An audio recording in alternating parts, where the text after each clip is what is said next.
पंजाब के पूर्व मुख्यमंत्री अमरिंदर सिंह ने कांग्रेस छोड़ दी है। इसी के साथ पंजाब सरकार के गिरने का अंदेशा बढ़ गया है। अमरिंदर ने पार्टी छोड़ने का ऐलान चंडीगढ़ लौटकर किया।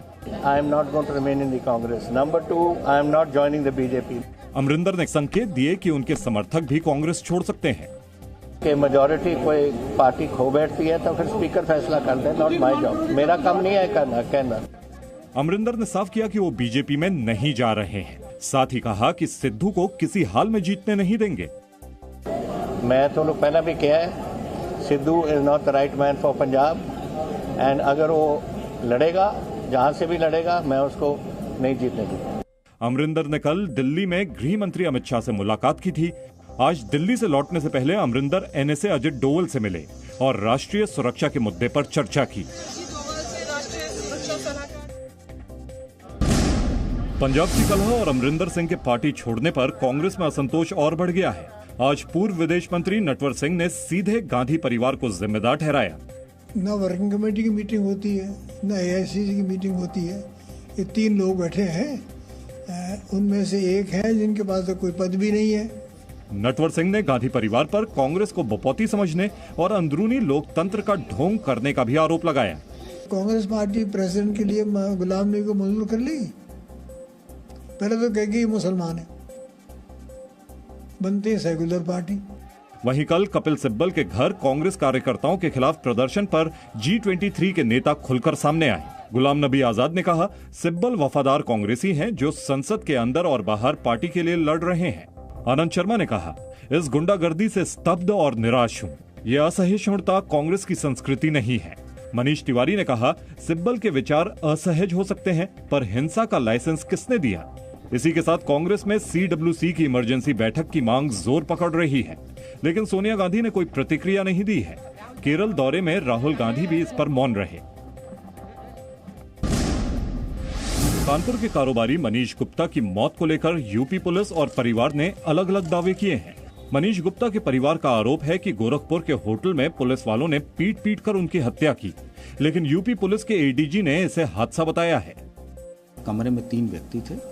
2 व्यक्तियों ने अपनी पहचान पत्र दिखाई। तीसरा व्यक्ति वहां से, उसके पास संभवतः कोई आइडेंटिटी प्रूफ नहीं था और उसने भागने का प्रयास किया और उस दौरान गिरने से उसे चोट आई, जहां पर उसकी मृत्यु हो गई।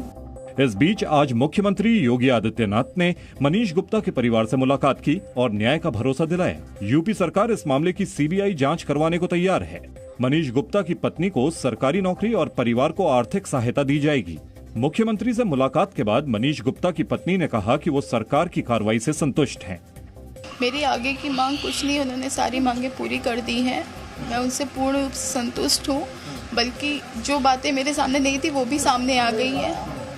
मैं उनसे पहले भी संतुष्ट थी, अभी भी संतुष्ट हूँ। मनीष गुप्ता की मौत के मामले में राजनीति भी गर्मा गई है। समाजवादी पार्टी अध्यक्ष अखिलेश यादव आज कानपुर में पीड़ित परिवार से मिलने पहुंचे। इसके बाद अखिलेश ने योगी सरकार पर हमला बोला। अब देखना यह है कि ये सरकार जो बुलडोजर चलाती थी, इन पुलिस वालों के खिलाफ बुलडोजर चलेगा कि नहीं चलेगा। सरकार बताए कि इनकाउंटर करेगी कि नहीं करेगी जिन लोगों ने एक व्यापारी को मार दिया। बीएसपी प्रमुख मायावती ने आरोप लगाया कि मनीष गुप्ता की मौत के लिए जिम्मेदार पुलिसकर्मियों को बचाने की कोशिश की जा रही है। उन्होंने सीबीआई जांच की मांग की। वायनाड से कांग्रेस सांसद राहुल गांधी ने भी ट्वीट कर योगी सरकार को घेरने की कोशिश की। बीजेपी ने विपक्ष के आरोपों का जवाब देते हुए कहा कि किसी भी दोषी को बख्शा नहीं जाएगा। आईपीसी के तहत जो भी कड़ी से कड़ी सजा होगी वो हम दिलाएंगे। मुकदमे की खुद हम लोग पैरवी करेंगे। पूरी सरकार पीड़ित परिवार के साथ खड़ी है। पीड़ित परिवार जो भी मांग करेगा, हम उसकी मांग को संवेदनशीलता के साथ सुनेंगे, उनके साथ खड़े रहेंगे। पश्चिम बंगाल की भवानीपुर विधानसभा सीट पर आज वोटिंग हुई। इस अहम सीट पर पश्चिम बंगाल की मुख्यमंत्री ममता बनर्जी की सीधी लड़ाई बीजेपी की प्रियंका टिब्रेवाल से है। शाम 5 बजे तक भवानीपुर में 53% वोट डाले गए। बीजेपी ने टीएमसी पर मतदान में धांधली का आरोप लगाया। जिस तरह की अराजकता, जिस तरह की गुंडागर्दी, जिस तरह की गैप कैप्चरिंग की जा रही है, वो एक बार फिर से जो है वो 80 के दशक को याद दिलाती है। मुख्यमंत्री ममता बनर्जी ने भी भवानीपुर विधानसभा क्षेत्र में अपना वोट डाला। ममता बनर्जी को सीएम की कुर्सी बचाए रखने के लिए ये चुनाव जीतना जरूरी है। पश्चिम बंगाल में भवानीपुर के अलावा जांगीपुर और शमशेरपुर विधानसभा सीट पर भी मतदान हुआ। उधर ईडी की शिकायत पर टीएमसी नेता ममता बनर्जी के भतीजे अभिषेक बनर्जी की पत्नी रुजिरा बनर्जी वीडियो कॉन्फ्रेंसिंग के जरिए पटियाला हाउस कोर्ट में पेश हुई। पेशी के दौरान उन्होंने कोर्ट को आश्वासन दिया कि वो 12 अक्टूबर को दिल्ली के पटियाला हाउस कोर्ट में व्यक्तिगत रूप से पेश होंगी। राष्ट्रीय स्वयंसेवक संघ के सरसंघ चालक मोहन भागवत अनुच्छेद 370 खत्म होने के बाद पहली बार जम्मू कश्मीर पहुंचे।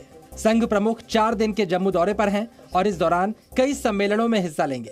मोहन भागवत के दौरे को देखते हुए जम्मू में प्रांत संघ मुख्यालय केशव भवन की सुरक्षा कड़ी कर दी गई है। संघ प्रमुख 3 अक्टूबर को 625 संघ शाखाओं में जमा हुए करीब 50,000 स्वयंसेवकों को वीडियो कॉन्फ्रेंसिंग के जरिए संबोधित करेंगे। राष्ट्र सरकार ने मुंबई के पूर्व पुलिस कमिश्नर परमबीर सिंह के विदेश भागने का अंदेशा जताया है। राज्य के गृह मंत्री दिलीप वलसे पाटिल ने कहा, परमबीर गायब है। अभी गृह मंत्रालय जो केंद्रीय गृह मंत्रालय है और यूनियन गवर्नमेंट है, उनके साथ भी हम कोशिश कर रहे हैं और हम भी उनको ढूंढ रहे हैं। महाराष्ट्र के तत्कालीन गृह मंत्री अनिल देशमुख पर 100 करोड़ की वसूली का आरोप लगाने वाले परमबीर सिंह पर भी मुंबई थाने में भ्रष्टाचार और वसूली के 5 मुकदमे दर्ज हैं। परमबीर पर सारे मामलों की जांच से भागने का आरोप है। परमबीर सिंह 4 मई से छुट्टी पर चले गए थे। एंटीलिया केस में उन्हें समन जारी हुआ था। एनआईए के 4 समन पर भी कोर्ट में पेश नहीं हुए। अगस्त में लुकआउट नोटिस जारी किया गया था। परमबीर के आरोपों से अनिल देशमुख को गृह मंत्री की कुर्सी गंवानी पड़ी थी। मामले की सीबीआई और ईडी जांच चल रही है। अमरिंदर और कई नेताओं के कड़े विरोध के बावजूद कांग्रेस नेतृत्व नवजोत सिंह सिद्धू के आगे सरेंडर दिख रहा है। आज चंडीगढ़ के पंजाब भवन में मुख्यमंत्री चरणजीत सिंह चन्नी और नवजोत सिंह सिद्धू की 2 घंटे बैठक चली। सूत्रों की माने तो बैठक में जो फॉर्मूला बना उसके मुताबिक पंजाब के डीजीपी और एजी को बदला जाएगा। नए नामों के लिए यूपीएससी से सिफारिश होगी।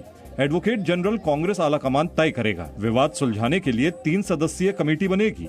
कमेटी में सिद्धू, सीएम चन्नी और हरीश चौधरी होंगे। अकाली दल ने कहा कि इससे साफ हो गया है कि मुख्यमंत्री चरणजीत सिंह चन्नी को सिर्फ रबर स्टैंप बनाया गया है।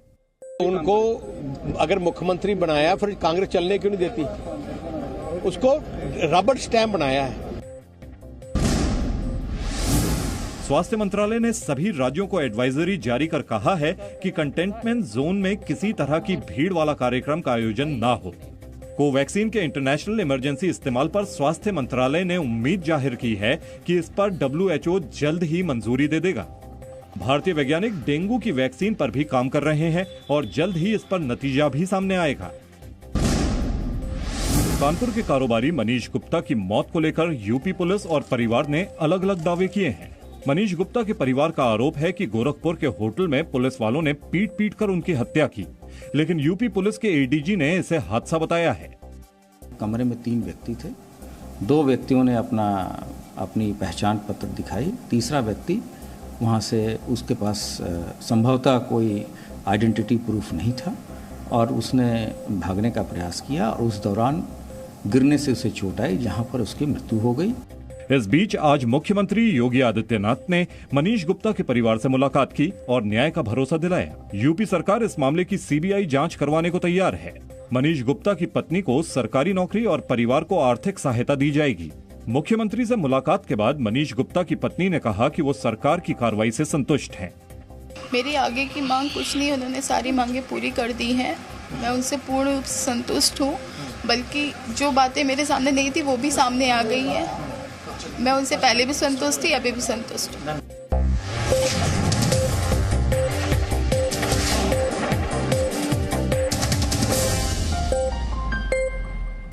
Presenting B News app, available on Google Play and App Store. Download it now.